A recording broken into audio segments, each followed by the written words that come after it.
বাস্তব লোক। ওই জন্য ত্রেতা যুগে যজ্ঞের ব্যবস্থা ছিল, তখন লোকের বহু সামর্থ্য ছিল। দ্বাপর যুগে শুদ্ধ পূজা অর্চনার ব্যবস্থা ছিল, তখন লোকের মন শুদ্ধ ছিল।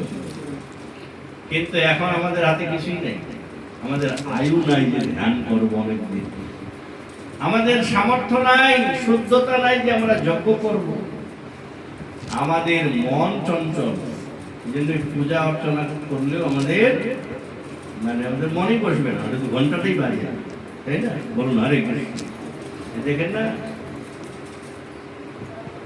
এই জন্যই কলিযুগে বিধান দিলেন যে এই সব দিয়ে কিছু হবে না, এই কলিযুগে কেবল হরিনাম করো। কি করবেন? হরিনাম, হরের নাম, হরের নাম, হরের নামৈব কেবলম কলৌ নাস্তিব নাস্তিব নাস্তিব গতিরন্যথা কলৌ তদ হরি সংকীর্তন। কলিযুগে এই জন্য কেবল হরিনামের বিধান। এই জন্য আজকেও দেখুন, সারা জীবনে যে হরিনাম করে না, ওকেও শ্মশানে নিয়ে যাওয়ার সময় হরিবোল বলতে বলতে নিয়ে যায়। কেন?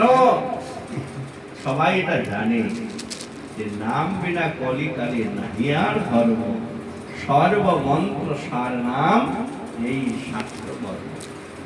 নাম ছাড়া, হরিনাম ছাড়া কলিযুগে অন্য ধর্ম নাই। অন্য কিছু দিয়ে আপনি ভগবানকে পাবেন না। এই জন্য কেবলমাত্র হরিনাম করেন। বলেন সবাই হরে কৃষ্ণ হরে কৃষ্ণ কৃষ্ণ কৃষ্ণ হরে হরে হরে রাম রাম রাম হরে হরে। প্রভু কহে কহিলাম এই মহামন্ত্র, ইহা জপ গিয়া সবে করিয়া নির্বন্ধ, ইহা হইতে সর্বসিদ্ধি হইবে সবা, সর্বক্ষণ বলইতে বিধি নাই। এই জন্যই গৃহে থাকো বনে থাকো, এই সর্বদা হরিনাম মুখে বলতে হবে। হ্যাঁ, সবাই আমার সাথে গাবেন। আজকে কি নাম? স্বর্গীয় তপন মন্ডল বাবুর আত্মশ্রাদ্ধ দিবস। তার আজকে উপলক্ষে এই হরিনাম সংকীর্তন, এই ভাগবত পাঠ হচ্ছে। তিনি যেন ভগবানের নাম লাভ করেন, এই প্রার্থনা করেন।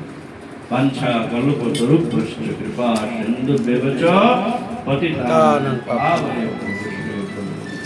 সবাই গাইবেন। হে নাম গায় গো মধুর স্বরে।